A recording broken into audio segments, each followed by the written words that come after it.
فزده ډیر خستا ډیر کله نوم دی د الله تعالی په صفاتونو نه دا تواب د صفات لکه ټیم خوشته ستړي شي خو نه یې یا تواب د دې ماده خو توبه ده او د دې لفظي معنی یو ټرن واپس راتلل یعنی التلاړي التنه واپس راغلي دی عمل ته ویل کیږي توبه دی عمل ته ویل کیږي توبه او دا اصطلاحي معنی د دې دا ندامت پشیمانتیا یو شی خمانه شي بس دې ته ویل کیږي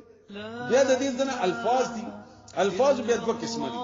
یو د استغفار استبخنه او غواړي الله نه چې الله ما معاف کړي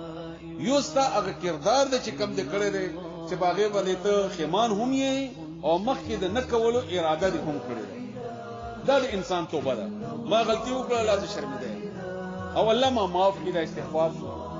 خپل عمل می سیک کو نو واپس راغلم دلته نظم غلط روان یم نو ودریدم بیا موږ ما معاف کا واپس راو ګرځم دا توبه شو دا راتل دا د توبې عملی هغه کردار دی واپس راتل دې د پاره یو څو آیتونه ما جمع کړي دي ډېر انتهایی خواږه او ډېر بهترین آیتونه او حدیثونه ما جمع کړي کته ستنګ نه یو 10-15 منټ کې ان شاء الله دا ویل شي ټول اول سورۃ النساء آیت نمبر 17 او 18 زه معنا کومه که تاسو زړه نشي راړولې نو خیر دی سورۃ النساء ولسم اتلسم نمبر آیت انما التوبه على الله للذين يكنن توبه الله تعالی باندې ان توبه قبل ولدي الله تعالی د پاره د هغه خلکو يعملون سوء عمل کوي بد بجهاله بنا په سرا ثم يتوبون من قريب يتوبوا باشي د نږدېنا غلطي مې وکړه الله معاف میکا فاولئک بسم دغه کسان یتوب الله علیهم ربانی کوي الله تعالی په دې باندې الله ته به مهرباني کوي نو الله هم راګرځي لکه څنګه چې تر راګرځي لکه سړی مرور شو روان دی نو چې ته معافي وغواړې هغه واپس راشي نو الله توبه هم کا واپس راګرځي دلته د خپل مهربانيانو سره خپل بنده باندې وکان الله علیما حکیما دی الله تعالی مهربان او خوند حکمت پویا او خوند حکمت والا نو یو شرط معلوم شو چې ګناو کی سره نو فورن بیا معافي وغواړي یو مخکې وليست التوبه للذين يعملون السيئات او نه د توبه د هغه کسانو چې هغه عملونه کوي بد حتى اذا حضر احدهم الموت تر دې وخت پورې ګناونه کوي چې ورته مرګ راشي قال نبي واي اني تبت الان ذ اوستبو باسما مرګ فرشته وګورئ په دې کې غفرانم ته وو استری واچ کله د مر فرشته وکتي ولا للذين اغو خلقو يموتون وهم كفار چې د مرشي او کافری دا غیم نه قبليږي اولئک اعتدنا لهم عذابا الیما دې د پر الله تعالی دا عذاب تیار کړی دی مخکې واوري د خوسته آیتونه دي خطه وجو سره واوري سورہ نساء 26 نمبر آیت 26 او 27 يريد الله ليبين لكم ويهديكم سنن الذين من قبلكم ويتوب عليكم الله دا غواړي الله دا اراده کړی دا چې هغه تاسو ته بیان مو کی هدایت هم در کی کسی درته بیان کی او مهرباني وو کی پتا سو باندې ان دا د الله اراده ده چې پتا سو مهرباني وو ان تا نه چې کله چې افسر یا مالک یا مشر خپشي او هغه چې خپشي چې هغه مخواړي هغه وخت هغه څه اراده کړی یا ته پلار خپل ځان ته وګوره چې کله ته خپل بیبینا یا بچینه مرور شي هغه وخت دا څه اراده اړو معاف کوم اړو پرېدم الله الله وایي زه معافي کوم ما معافي اراده کړی ما د توبې اراده کړی والله علیم حکیم الله معافي کو الله پوی دې او حکمت ولله والله يريد ان يتوب عليكم ورپسې بیا فرمایي الله اراده کړی دا چې تاسو باندې مهرباني تاسو توبه قبول دا د الله اراده ده انما امر اذا اراد شيئا ان يقول له كن فيكون الله چې اراده وکړي خو خبره ختمه ده دا د الله اراده ده چې تاسو باندې مهرباني وکړي پاتې شو هغه نور خلق هغه غواړي چې تاسو ګناه کوي بهرحال سوره مائده آیت نمبر 39 فمن تاب من بعد ظلمه چاچ توبه ویستلا ورستو د ظلم نه نه د ګنانا واصلح او نیک عمل او کو صالح شو فإن الله يتوب عليه بس بشک الله تعالی مهرباني کوي په هغه باندې. فإن دا دوه کلمې دي د تاکید لپاره. یقینا خامخا الله مهرباني کوي. تواب دی الله تعالی. دا د آدم علی السلام توبه او د موږ د خدلی د دې لپاره چې تاسو کوله غلطي کوم تاسو کوي مخکې تاسو واورئ. سوره توبه آیت نمبر 104. الم يعلم ان الله هو يقبل التوبه عن عباده. تاسو نه خبر چې الله تعالی توبې قبلای الله معافي قبلای کله تاسو معافي وغواړئ ولې تاسو پته نه ده چې الله معافي کوي. ورپسې سوره هود آیت نمبر 3. سوره هود راړوي ما ځکه چې وخت مختصر دی. ډیر خوندور آیتونه دي تاسو ته همدغه سي هغه کې وایم او زوره خو زموږ خپل نه دي. خو بهر القرآن کې الله تعالی خپل یو اثر اچولې ده. نو هغه انداز کې چې څنګه چې الله تعالی بیان کړی دی او څنګه چې رسول الله صلی الله علیه وسلم په دې بیان کړی ته خپل تصور کې دا څه وایا چې دا د الله الفاظ دی او ماته وایي. دا د رسول الله صلی الله علیه وسلم الفاظ دي چې موږ ته وایي. دا د جبرئیل علیه السلام الفاظ دي چې الله تعالی طرف نه رسول الله صلی الله علیه وسلم تر رسول دي او بیا رسول الله صلی الله علیه وسلم بیان کړی دي. نو سوره هود آیت نمبر 3. وان استغفروا ربكم وتاسو بخنه وغړی د خپل ربنا ثم توبوا الیه بیتوبوا باسیغتا رجوع کوي هغه طرف ته او ګرځيږي هغه طرف ته. نو سبوشیا یمتعکم فائدہ بدل کی تاسو ته متاع حسنا فائدہ ډیره بهتره ډیر بهتره فائدې بدل کی تاسو یو الی اجل مسمى ترټی پوری ويؤتي كل ذي فضل فضله على طلب هغه چا باندې چې فضیلت کړي دغه ته نور فضیلت کی الله تعالی. وان تولوا اقد تاسو بنو باسي استغفار نوایي نو بیا ویریږي هغه د لوی ورځ عذاب نه. هم دې سورته هود آیت نمبر 52 کې الله فرمایي ويا قومي او ازما قوما استغفروا ربكم بخنه وغړی د خپل ربنا ثم توبوا الیه بیا توبه باسي نه غته واپس وګرځيږي. نو وسوره توجه سره يرسل السماء عليكم مدرارا رب وريږي پتا سو باندې مسلدار باران فائدمن باران کله باران داسې باران بدر باندې راويږي ويزيدكم قوه الى قوتكم او تاسو طاقت سره به تاسو نور طاقت زیات کی. تاسو څومره طاقت الله درکړي نور نه ډېر کله چې تبو باسي باران براو ورما طاقت بدر کما ولا تتولوا مجرمين او مگر دیږي تاسو. دا آیت د اوسنی حالت مطابق ترجمه وکما نو دې ترجمه دا ده چې دلته نه مزه تاسو مجرمان بلکې توبه وباسئ. وای الله تعالی ته استغفر الله. بیا سوره هود کې الله تعالی 61 نمبر آیت کې فرمایي 61 کې فاستغفروه ثم توبوا الیه بخنه وغواړی او بیا ورو ګرځيږي الله ته ان ربي قریب مجيب. الله نږدې دی او مجيب قبلون ته هم دی الله تعالی. او بیا الله تعالی فرمایي سوره فرقان کې الا من تاب وامن وعمل عملا صالحا فاولئك يبدل الله سيئاتهم حسنات. الله دا ذات ته چې ګناه دی وکړل او معافي دی وکړل نو ستا معافي به الله تعالی په نیکۍ باندې بدل کی. دا د الله تعالی ډېر لوی د حد نه زیات فائدې آیت ته ډېر زیات. صرف دا نه چې توبه دې قبول کړي نه نه نه کومه ګناه دي چې کړې ده هغه به درته په نیکۍ کې واچي. لکه مثلا د 10 روپو ګناه دي کړې نو الله دې معاف کړي. نه نه نه دا 10 روپۍ برابرې دي نیکۍ په تل کې ورته واچي. دا ورته نیکۍ په تل کې واچي. او بیا د دې یو روایت کې هم دي علي د ابو هريره رضی الله عنه یو زنانه و هغه ورته ویلي چې مانه داسې بدکاری شوی دا بیا بچي پیدا شوی بیا هغه بچي مړ کو نو ما غټ ګناهونه کړی دي.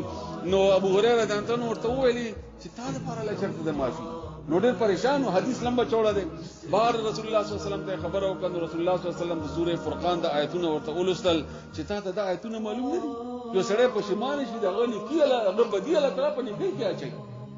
او د قیامت په ورځ به یو سړی الله تعالی راولي داسې څنګه چې به ودرای او داسې نږدې به کی ځانته الله شان سره څنګه مناسب ده الله دې مقتدا سره نصیب کی. ورته وای دا ګناه دې کړی او غنه دې وکړي وړه باندې ګناه ورته وخی او داسې غټ رجستر به د ګناهونو او دې ورته چې الله کړی مې ودا ګناه پرده مې در باندې اچولې وکنه ویا ولا پرده مې اچولې و. رسول الله صلی الله علیه وسلم فرمایي دا سړی به غبراو شي دې وای چې دا خدا وړه ګناه ده او دا رجستر ډکی دي ما خو غټ غټ ګناهونه مې بیا به الله ورته وای چې خدا ګناه مې راواغستا او د نیکۍ په تله کې مې راته واچول. بیا به دا سړی انسان خو الله تعالی پیدا کړی دا سره بیا به وای چې الله تعالی ما غلوي ګناهونه غټ غټ ګناهونه مې راو بسا ځکه چې ما ته خو ته بدل راکای ناغه وړي نو رسول الله صلی الله علیه وسلم چې دا خبره کوله نو وی خندلې رسول الله صلی الله علیه وسلم مسکی شو نو دا دې یعنی د دې مطلب دا نه چې دا هر ګناه نه تا دنیا کې هم دومره په پښیمانه شوی هم دومره تا په مافیانه وختي دي هم دومره تا الله تعالی ته شرمېدګي اظهار کړی دی نو الله به در سره بیا داسې معامله کوي الله دې موږ سره هم داسې معامله وکړي بل ځکه الله تعالی فرمایي چې دا ډېر خوندور آیات دی دا غنه ډېر خوندور دي ډېر آیتونه دي فقلت سوره نوح آیت نمبر 10 کې فقلت ما اولی استغفروا ربكم بخنو غړ خپل ربنا انه كان غفارا مبالغه سی غدا معافی غړ الله نه غړ ډیر زیات معافی کوون کړي ډیر زیات معافی کوون کړي يرسل السماء عليكم مدرارا برنا بالا تعالی برانونه راووري ويمددكم باموال وبنين او مدد کو کې الله تعالی تاسو سره په سامانو او په مالونو مال بم درته در کی زامن بم درته در کی تابعدار بھی کی خسته بھی کی نوکران بھی کی څنګه چې تغواړي غسي بھی کی درته ويجعل لكم جنات ويجعل لكم انهارا او باغونه بدرته جوړ کی نهرونه به پکې درته روان کله چې استغفروا وای بخنه وغواړي الله تعالی یا الله ما معاف کا مالکم لا ترجون لله وقارا څه چل شوی دی الله اندار وقارا د الله قدر ولې نه کوي الله ولې نه پیژني دا دومره نږدې رب ولې نه پیژني دا دومره مهربان رب نه ولې تاسو لری تختی بیا آیت حدیث ډیر زیات رسول الله صلی الله علیه وسلم د دې مثالونه بیان کړی دي رسول الله صلی الله علیه وسلم فرمایي یو سړی په ځنګل کې روان دي اوخه ور سره د سامان نه اوخه ډکه ده لارې کې لاړو ستړی شو دمکې ودشو چې را پاتې د اوخه نشته سره د سامان ورکه ده هغه باندې هغه خوراکم ده نو چې ډیره پاتې د یو بل پایو کتل اوخه نشته وګرځیدو او اطمینان و چې اوخه ملاړه او اوس خو دشتم ده نو مر خوراغه نو د مرګ لپاره بیا د انتظار کوي چې بس مان بنو دغه چې خوراکم لاړو کوم لاړ هر شي لاړو نو دې بیا ودشي چې بیا را پاتېږي نو ګوري چې اوخه ولاړه ده ورسره دا سړی به څنګه خوشحال شي دغه چې اوخه نه راغله ژوند راغله دغه عمر کېدو ته عمر ته تیار شوی نو رسول الله صلی الله علیه وسلم فرمایي چې کله انسان الله ته واپس راشي دی اوخه نه زیات د اوخه مالک نه زیات الله خوشالي زما ته واپس راغلی تاسو یو مور تصور کوي هغه د خپل بچی راشي هغه مور تمره خوشاله شي نو ته ما ته راغلی نو الله نه هم ډیر زیات خوشالي بیا رسول الله صلی الله علیه وسلم فرمایي ابو داود کې دا حدیث ته چا چې ځان باندې استغفار لازم کړو د کوي استغفار توبه وباسي الله تعالی به هغه دینه روزي ورکي چې دغه اډو ګمان نه پاغه باندې او الله به غمونو نه به غم دي الله به غم کی انس رضی الله تعالی عنہ روایت ته او ډیر عجیب حدیث ته کل بنی آدم خطاؤون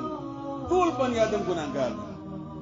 او خو ګناهګار خیر رسول الله صلی الله علیه وسلم فرمایي هغه دې چې هغه توابین هغه توبه وباسي الله پر ګناهګار تاسو ټول یې او تاسو کې خو ګناهګار هغه دې نه دی ویلي چې انسان خلک کی کوونکې نه خو ګناهګار چې هغه الله تعالی نه معافي غواړي الله نه معافي غواړي رسول الله صلی الله علیه وسلم فرمایي چې کله یو سړی ګناه وکي او بیا توبه وباسي د داسې شوله کسره د ګناه کړي نه داسې معاف کوما الله تعالی فرمایي رسول الله صلی الله علیه و آله وسلم فرمایي چې انسان کله ګناه وکي د پزړه باندې تور ټاکه ولګي بیا ګناه وکي بل ولګي بیا ګناه وکي بل ولګي حتی چې د ټوز رت تور شي په د یو سپړ کې برابر ځای پاتې وي او دلته د معافي غواړي الله تعالی د ټوز رت بیا صفا کی او الا داس دا چې بدقسمتۍ چې هغه یو دیم بن شي نو بیا الله تعالی د پزړه باندې بیا مہر ولګي بیا الله تعالی توفیق نور کوي بیا رسول الله صلی الله علیه وسلم د آیت مولسته سورته مطففین 83 نمبر آیات کلا بل ران علی قلوبهم د دې بزرونو زنګ لګیدل رسول الله صلی الله علیه و آله وسلم فرمایي چې څوک دا کلمه وایي زي خامخ کومه حدیث قدسی ده اگر که جهاد نه تخدل ولې نه جهاد نه تخدل ګناه کبیره ده او په وو ګناہوں کې شریک ته او بیا په درو ګناہوں کې شریک ته ټول لغړ درې ګناہوں چې کم دي هغه کې یو جهاد نه تخدل دي خو کدی کلمې سره چا معافي او غختلا نو دا به معاف کما استغفر الله الذي لا اله الا هو الحي القيوم واتوب اليه ان تمره بدري سکند بنه لګي خدا هغه احساس غواړي چې کوم ځکه کې پیدا وشي هغه به د کلماتو تلاش غواړي هغه به د دې د کلمات وایي د دغه کلمات سره چا مانه معافي وغوښتله دی به معاف کما کله جهاد نه ولې تقدیر نه رسول الله صلی الله علیه و آله وسلم فرمایي چې قیامت کې به تاسو کې بهترین سړی عمل نامه هغه چې هغه کې استغفار ټول نډیر الله نه معافي غوښتل ډیر رسول الله صلی الله علیه و آله وسلم فرمایي ابو ذر رضی روایت ده چې الله تعالی په شپې کې اعلان کوي لاسونه راسي وګد کی چې اے د ورځې ګناګارو راشي چې معافي درته وکړم وګورئ مانه معافي چې معافي درته وغواړم او په سحر کې بیا لاسونه وګد کی چې اے زما د شپې ګناګارو بندگانو چې بګا شپې می ګناهونه کړی دي راشي مانه معافي وغواړي چې درته معافي وکړم او بیا رسول الله صلی الله علیه وسلم فرمایي چې الله فرمایي چې اے انسان ته چې مانه معافي غواړي زما معافي کوم کته ګناهونه د اسمان ډک کی او نه ما هیڅ پروا نشته او کته ګناهونه د ازمکه ډک کی او نه ما هیڅ پروا نشته دي په ته مانه معافي غواړه زه دې معاف کوم الله باندې جوړي تاسو جنت ته تلو لپاره انه هو التواب الرحيم تواب بار بار توبه قبل انکه او تواب او رحیم او رؤوف دا مشمرلی د آیتونو ما جمع کړی دي چې د مکرر چې تاسو ته وایم 85 آیتونو کې دا لفظ دی 15 آیتونو کې چې وعده کړی دی الله تعالی زدي معاف کوم زدي معاف کوم خامخالي معاف کوم او تا معاف کوم معافي وغواړه معاف کوم دي زه رحیم یما زه ودود یما زه رؤوف یما زه تواب یما زه غفار یما زه غفور یما زه معاف کوم خو ته ما تراشه رسول الله صلی الله علیه و آله وسلم فرمایي چې زه روزانه او یا یو حدیث کې دي چې سل کرته مسلم شریف حدیث ته زه معافي غواړم تاسو الله تعالی نه معافي غواړئ تاسو مولانا معافي غواړئ رسول الله صلی الله علیه وسلم فرمایي څوک چې معافي غواړي دا ګناګار نه لیکل کیږي د الله تعالی په دربار کې دغه دې معافي غواړي او برا ابن عازم نه روایت ده چې رسول الله صلی الله علیه وسلم فرمایي کله چې تاسو په مسلمانانو لاس ملایو کوي یو بل سره او تاسو په دې وخت کې یو بل ته کومه کلمه وایي دغه تاسو دواړو قبليږي او خاص کلمه چې رسول الله صلی الله علیه وسلم فرمایي بیا یغفر الحمدلله یغفر الله لنا ولکم دا وایي الله دې ما استاد دواړو ګناهونه معاف کړي پښتو کې وایي چې رسول الله صلی الله علیه وسلم کې دا وایي تاسو دواړو ګناهونه به الله معاف دا دومره یو زیات ثواب دی د مسلمان سره د ملاویدو او الله سره د تعلق ساتلو په دې بنیاد باندې چې کلا داوی بل حدیث ته جابر بن عبد الله رسول الله صلی الله علیه وسلم یو وری جمعات کې ناستو یو سړی لاندې راغلو درې ورته د आवाज یو کو یا الله زماغه گناهونه یا الله زماغه گناهونه یا الله زماغه گناهونه رسول الله صلی الله علیه وسلم سلام وکړو دا چا ویلی دا وای دا فلانی ویلی دا خبرو کوي او څه خبره ده دا خپل ګناهونو پریشان کړی ما رسول الله صلی الله علیه وسلم ورته فرمایل اویا سو ما اللهم مغفرتك اي الله تعالی استا معافي کول مغفرتك استا معافي کول اوسع من ذنوبي یا اوسع من ذنوبي زما د ګناهونو نه ډیر لوی دی زما ګناهونه په څومره او تا مغفرت څومره لوی دی ورحمتك ورحمت دستا ارجع عندي من عملي دا زما دا غنه عمل دا ډیر زیات ډیره توقع ستم دا غنه او زما عمل به څومره وي نو هغه دا اولی رسول الله صلی الله علیه وسلم ورته فرمایي زستا ګناهونه معاف شي الفاظ دي الا دا رحمت زما د ګناهونه یعنی موږ څومره ګناهونه بو دا ټول ګناهونه را جمع کړه ټول انسانانو رسول الله صلی الله علیه وسلم بل حدیث ته فرمایي چې کله ټول انسانانو ګناهونه را جمع کړي او د اسمکه او د اسمان ته نه ډک شي او دې مانه معافي وغواړي ما هیڅ پروا نشته چې دې معاف کړم زه بچانه ویریږم مچانه مو شرمېږم چې زه به دې معاف کړم بیا د رسول الله صلی الله علیه وسلم خپل څه انداز همو هغه انداز تاسو ګورئ تاسو د معافي غوښتلو نور زیات احساس پیدا وشي کله چې دا آیتونه نازل شول اذا جاء نصر الله والفتح دا سورۃ نازل شو نو عائشہ رضی الله تعالی عنها فرمایي بخاری شریف حدیث ته چې رسول الله صلی الله علیه وسلم په رکوع او سجدي کې دا دعا کوله سبحانك اللهم ربنا وبحمدك اللهم اغفر لي موږ خو یو سبحان الله العظیم ذکر نو څه کوی ودا و به دین خراب کو بخاری شریف حدیث ته دغه دعاګانې سبحان ربي الاعلى هم وایا سبحان ربي العظیم هم وایا وکله کله تا هم وایا سبحانك اللهم الا تعالی پاکی د تا د پاره الله ما معاف کی همدا غرنګ رسول الله صلی الله علیه وسلم په ډیر ویلي سبحانك اللهم ربنا وبحمدك اللهم اغفر لي اسی حالاتو کې هم هغه بخاری شریف حدیثو دبل د مسلم شریف حدیث ته بل دعا د رسول الله صلی الله علیه وسلم اللهم باعد بيني وبين خطايا كما بعدت بين المشرق والمغرب کله به رسول الله صلی الله علیه وسلم الله اکبر اولی جمع ته مخکې شنو خاموش بو ولاړو چاته پښتنه وکړه چې یا رسول الله په دې وخت کې څه وایي وای هغه څه وایم چې اللهم باعد بيني وبين خطايا کما بعدت بین المشرق والمغرب دا یو دعا ده یا الله تعالی زما ګناهونه دومره لري کا لکه مشرق نه مغرب او مغرب نه مشرق لري او زما ګناهونه وینځه لکه څنګه چې سپینې کپڑے په یو خوبو باندې وینځل کیږي نو الله تعالی بستا ګناهونه معاف کړي دا د بخاری شریف حدیث ته هم دا غرنګ نور دعاګانې هم د رسول الله صلی الله علیه و علیه وسلم خو یو خوږه دعا د تخایمه دا یو دعا هم ذکر دا ډیره ده رسول الله صلی الله علیه وسلم فرمایي چې د سحر منځنه بعد دا دعا اویلا د توای سید الاستغفار اللهم انت ربي لا اله الا انت خلقتني وانا عبدك وانا على عهدك ووعدك ما استطعت اعوذ بك من شر ما صنعت ابوء لك بنعمتك علي وابوء بذنبي فاغفر لي فانه لا يغفر الذنوب الا انت چاچ سحر دا اول صلا دعا او ما خامه پوری دې مرشو نو دې الله تعالی د باندې جنت واجب جهنم په حرام او چاچ ما خان نه بعد الاستلا سحر پوری دې مرشو نو سحر پوری دې مرشو د ګناہوں به معاف شي دې الله تعالی جنت ته بوزي بهر حال بشمار حدیث دې توبه الله ټول نمونه را جمع کړي د غصې خبره پکې نشته کوم دې د غصې خبره ده هغه چا د پاره ده چې هغه دا ماحول ولا نه دی هغه کافر دی یا مشرک دی الحمدلله موږ تاسو شو ها دومره خبره یاد ساتي چې هغه اعمال چې کوم د الله د لریوالي باعث دي نو هغه نه خامخدان لري کول دي دی الله مهربان دی الله معافي کوي او برازمي یو حدیث ما خیال کې تاسو ویلو هغه په اخري کې وایم تاسو بلګه مذهب تاسو ډیره زیاته درکې آیات هغه مخ کې باور چې الله تعالی فرمایي یا عبادی الذین اسرفوا اے زما هغه بندگانو چې تاسو زیاته کړی دی اعلان په خپل ځانونو سره سورہ زمر آیات ده اے زما ډیرو ګناګارو بندگانو لا تقنطوا من رحمت الله الله رحمت نه مو یسکیږي ان الله یغفر الذنوب جميعا لا ټول ګناهونه معاف کوي انه هو الغفور الرحیم الله معافی کوونکی مهربان دی نو دا نه دی ویلی اے مومن اے ثواب حاصلونکي نه یا عبادی الذین اسرفوا علی انفسهم اے زما هغه بندگانو چې په ګناه کې حد نه زیات تیر شوی یي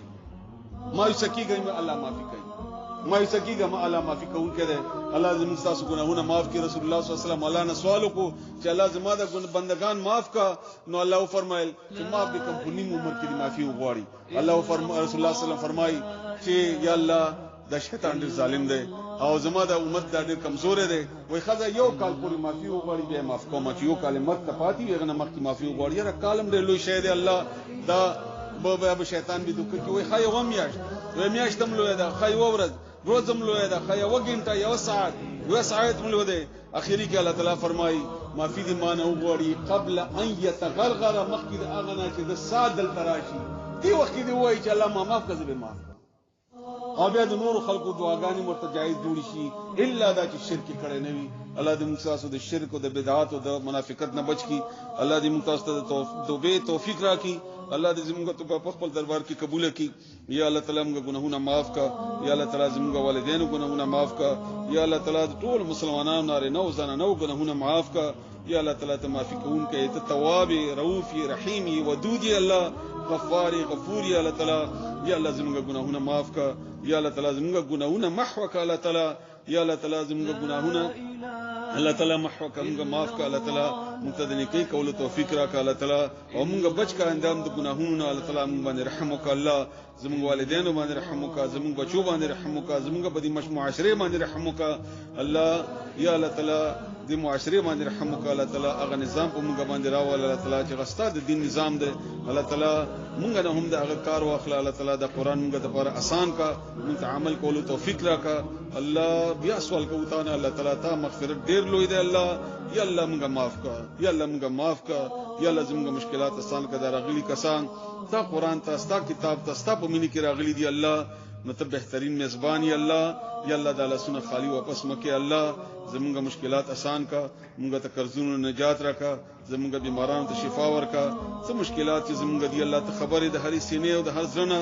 هر مشکل نه الله تعالی ته مشکل کشای ته خبره ته قریب هم یې ته مجيب هم یې الله تعالی ته وعده ده یا الله تعالی موږ ګناهونه معاف کا او موږ دعاګانې قبول کړه الله زموږ دعاګانې قبول کړه الله زموږ دعاګانې قبول کړه الله وصلی الله تعالی علی خیر خلق محمد و علی اله و صحبه اجمعین برحمتک یا ارحم الراحمین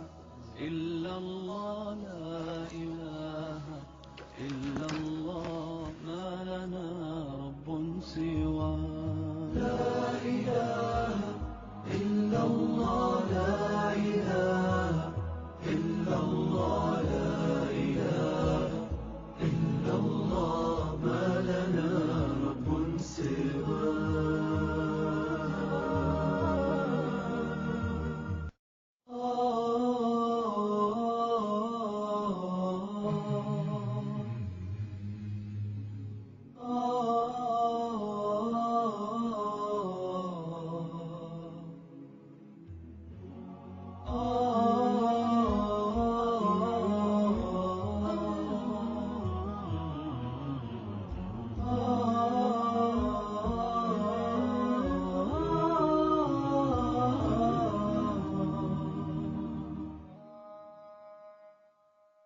لا إله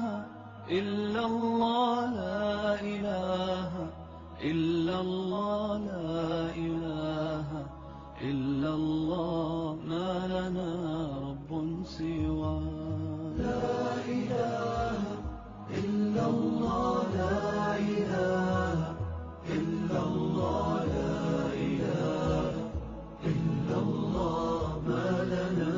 رب سوى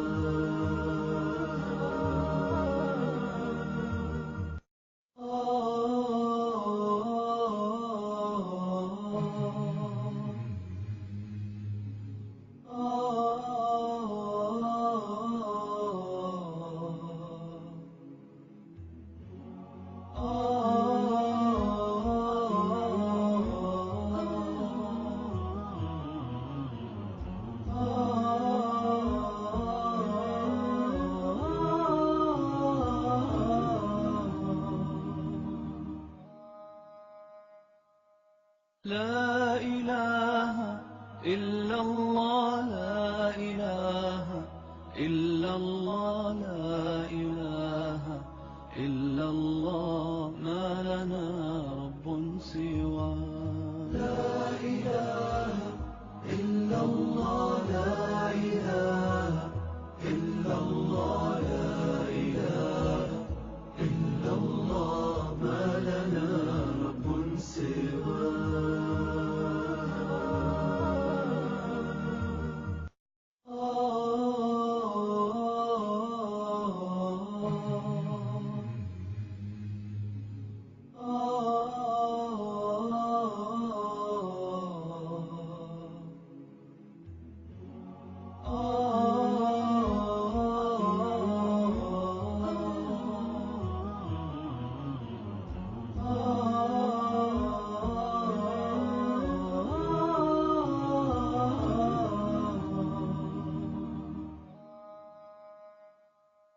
لا إله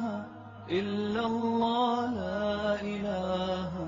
إلا الله لا إله إلا الله ما لنا